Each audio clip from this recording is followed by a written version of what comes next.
Hi, all. Thanks so much for joining us on Making Healthcare Work for You, Different Perspectives and Empowering Solutions. I'm Stephanie Fields, and today I'm joined by Tim Berry, who is the co-founder and CEO of VillageMD. Thanks so much for being here. Yeah, thanks, Stephanie. Thrilled to be here. I am so excited to have this conversation because you work in all the sweet spots that we love on the show. By the way, Apoorv got stuck in an airport, so that's why he's missing today. But you deal with primary care primarily, that's your number one. And then you also are into value-based care. You have a partnership with Walgreens to have a better partnership, be in the communities and help people with prescription adherence. And then you also have gotten into and expanded the multi-specialty area. So you are really covering the bases to try to get to these people in every way that you can. You said that you have 770 locations, and throughout the nation, you're able to serve these people where they need it, when they need it, even with home-based care. So why don't you tell us a little bit about why primary care is so important to you and why it's so important to do whatever you can to meet these patients where they are to get that care? Yeah, great question. Thanks, Stephanie. When I've looked at the healthcare system and we look at all of the medical misery that patients experience, which is another way of saying all of the costs in the healthcare system, the complexity in the system. It really kind of boils down to that there's less than 1 in 5 Americans who are accountable for 85% of the total medical spend in this country, right? And those 1 in 5 Americans are people who have chronic disease.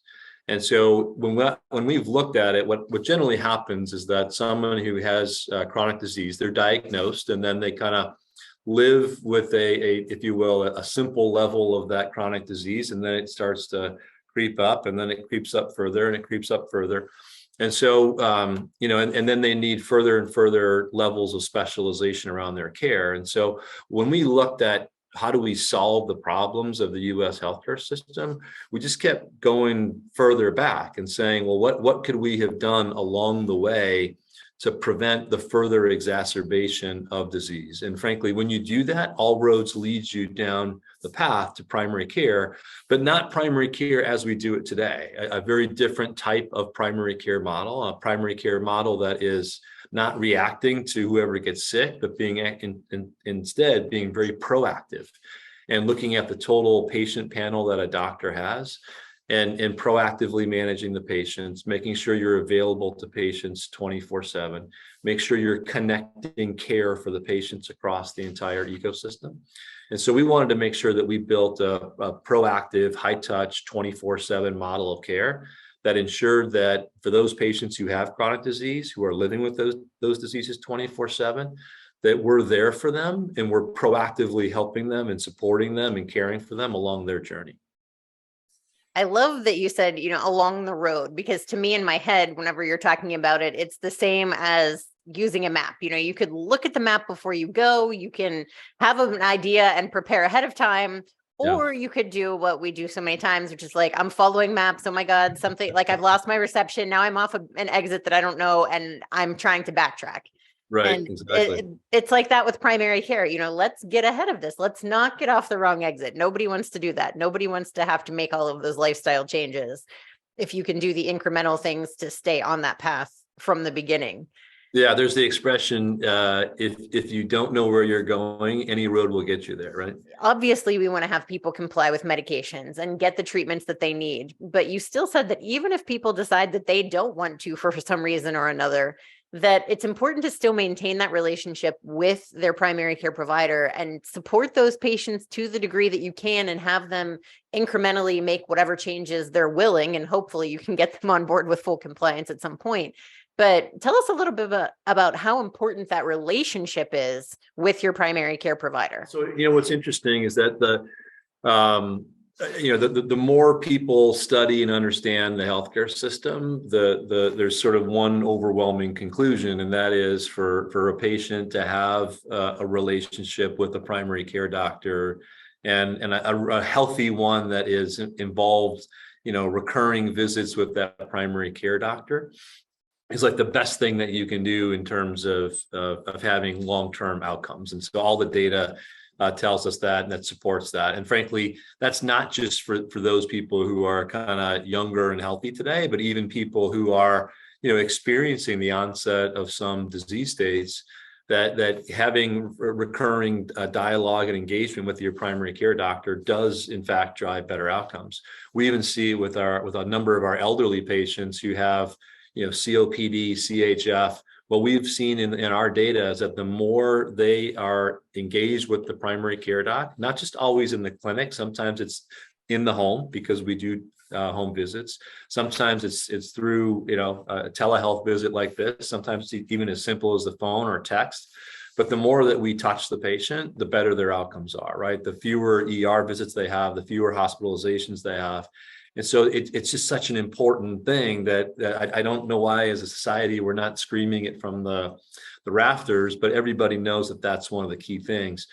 And I think part of it, Stephanie, is like one of the things that we do at Village, I think is quite unique, is that, we have to acknowledge that we have to meet people wherever they're at, right? So some people learn that they're pre-diabetic and they start working out 6 days a week and they change the way they eat and they change the way they sleep and yada, yada, yada, right?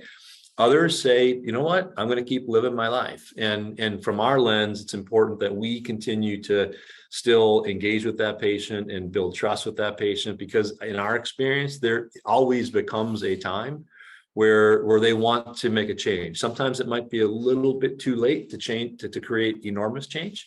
But it's our job to make sure that we're always meeting people where they're at, building trust, making sure that they know that we're there to support them and help them regardless of which path they decide to take. I like when you were talking about it too, that, you want to keep them where they are at minimum. Sometimes you can reverse things, and you do try to do that where you can. If that's possible, yeah, let's do that and prevent any other future problem. But a lot of times for people who either might have complex issues or might not be fully on board at the beginning of a diagnosis, that at least you can keep them from going up that ladder. And that does still help with the spend overall, because if people aren't doing anything, at least to maintain, you're in a real pickle.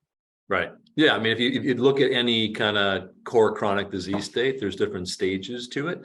It might be called different things, but there's always a staging element to it. And so, and usually when you hit that next stage, there's a step function increase in the level of complexity that your body will experience, and therefore a level of incremental cost in the healthcare system. And so, if you can sort of hold each of those, if there's normally 4 stages and they all happen within the span of 12 to 15 years, if you can extend that to now a 20-year period, you've created longevity, you've created a better life and lifestyle.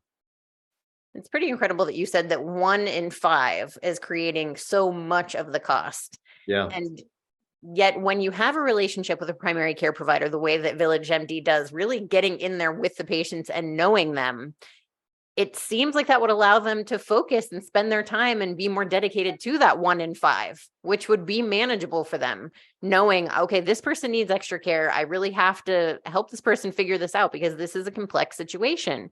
Yeah. So how does your model allow those providers to help that 1 in 5 thrive?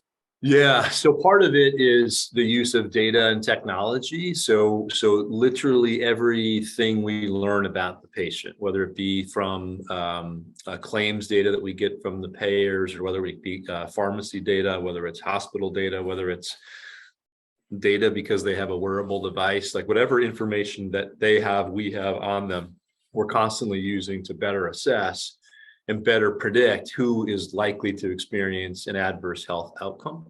And so from that standpoint, it really does start with the technology and the data. That's first and foremost. The second is to make sure that that the approach to a proactive, high-touch, 24/7 model of primary care, it needs to realize that the primary care doc can't do everything, right? The primary care doc can't be on 24/7. So for us, it was how do we create an ecosystem that allows for that to, more mirror the needs of the patients. And so part of it for us is making sure that we have social workers, we have pharmacists, we have doctors who go see patients in the home. And so we try to create this, we have hospitalists, we try to create this ecosystem so that that when a patient has needs, we can meet those needs. And sometimes meeting the needs even before the patient might realize they have the need, right? So if we come to realize that they're not picking up a certain amount of their medication, or they're not refilling a certain type of medication frequently enough, then we're proactively reaching out and engaging that patient so that we don't end up with an adverse outcome and they end up in the emergency room because they're not stabilized, right? So for us, it's recognizing that we have data and we have technology, but that we also have to make sure we have a team-based approach to the way that we take care of our patients.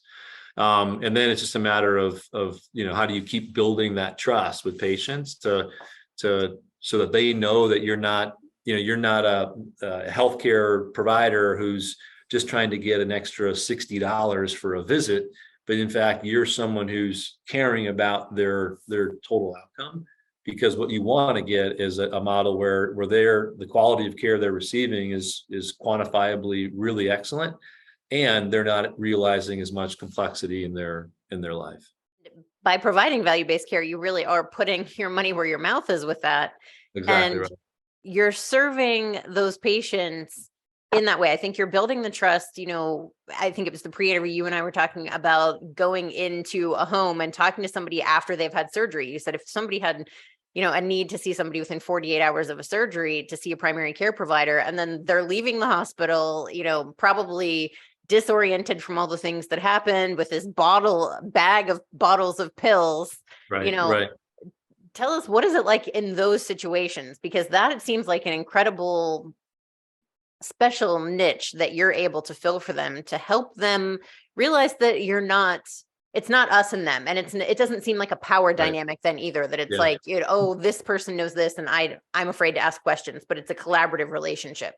Yeah, I mean, it's interesting, Stephanie, because so one of the things that we try to sort of do culturally is to think of all of the patients as like our family, right? And so if one of our parents was admitted to the hospital, I'm quite certain we'd probably drop everything we were doing and we would attend to our parent. And we would appreciate the fact that they're going through a traumatic experience. And so if you just sort of break down how things work, the average time someone's hospitalized for a hospital stay is somewhere between 3.5 and 4.5 days, right? And so they're in this and they're weak and may not have all their mental faculties, and so they're going through a really traumatic experience. Not really sleeping. They're getting poked and prodded at all hours of the night, and then it comes time for the discharge, and even the most well-intended individuals in the hospital system are sort of walking them through, here's your list of follow-up appointments, here's your list of medications, et cetera, et cetera. And so it's pretty overwhelming for that patient. And if they don't have someone, a caregiver who's with them at that point in time, it's multiplied the level of complexity we should expect. And so, from that standpoint, we're making sure that if we have hospitalists at that hospital, they're going to make sure that our patients understand everything about the discharge instructions, right? We're going to make sure we're scheduling the visits ahead of time. We're going to make sure we're looking at the list of medications that they're going to leave with, and we're making sure they get those medications. And we're also comparing it to the other medications that they may be on, because we have a complete view of what's going on with the patient, to make sure that we say to them, during the next week, while you're healing from this surgery, we don't necessarily want you on this medication, but while you're taking this particular medication.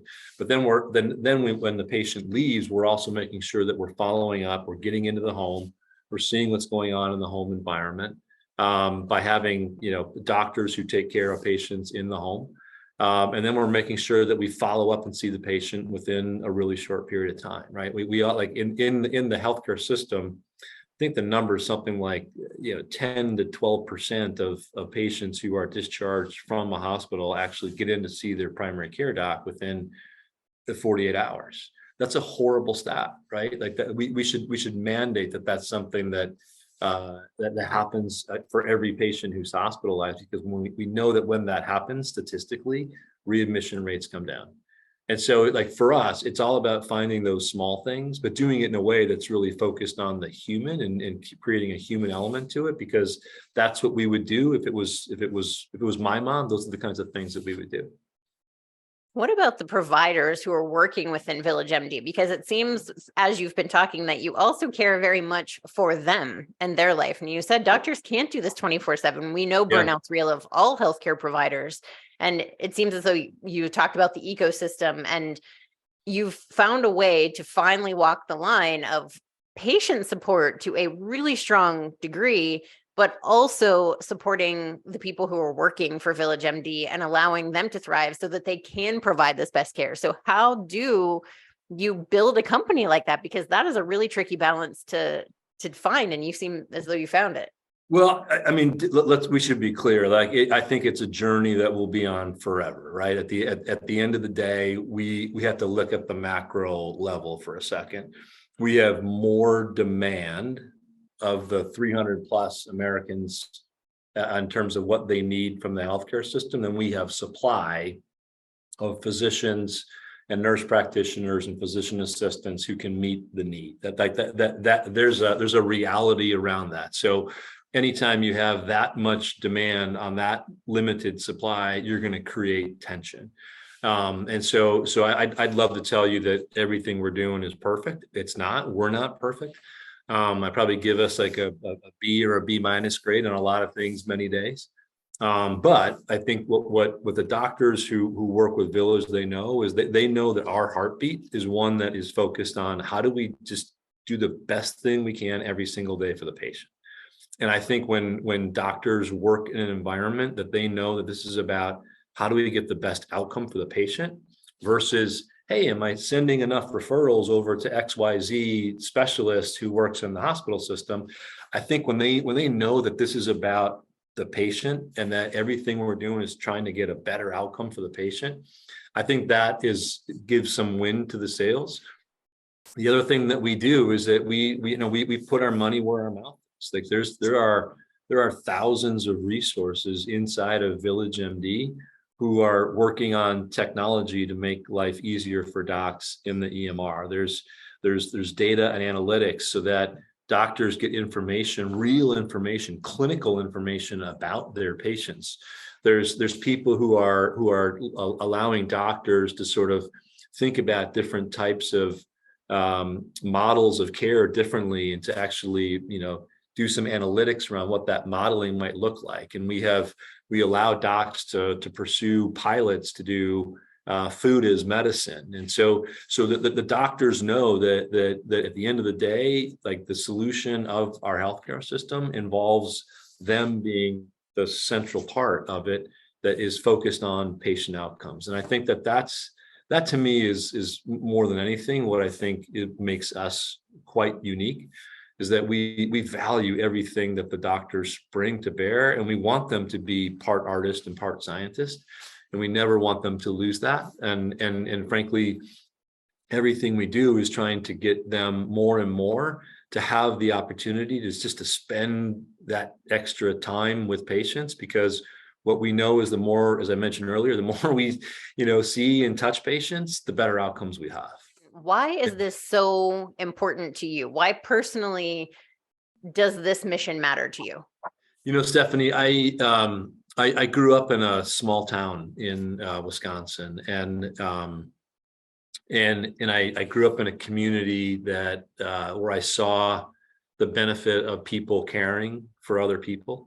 And it's something that has always stuck with me, right? And you think about people having to go through difficult challenges and times in their life, and I think that there's probably nothing more challenging than the thought of losing your some component of your health. It ultimately takes away some of your individuality, some of your freedom, and it really does change your life. And so, when I see people who are challenged and are struggling, and to know that there's a healthcare system or an organization that is going to do everything we can to try to make their life better and give them hopefully back some of that individuality and that freedom. That's what motivates me every day. It's the reason I get out of bed, and frankly, Stephanie, like the thing is that in our healthcare system, chronic disease is what drives all the complexity.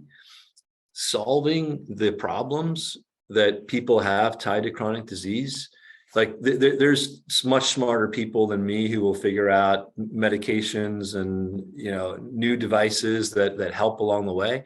But I think that the biggest key to success of solving the problems of our healthcare system is people caring, spending time with their patients more, supporting their patients, demonstrating love and support. I think if we do that, we end up with a better healthcare system. We end up with a better society. I totally agree. I love that. I'm totally on board with your mission. I think you're doing amazing work and appreciate you being here and having this conversation. Yeah. Thanks, Stephanie. And thank you all for watching. We'll talk to you soon. Bye-bye.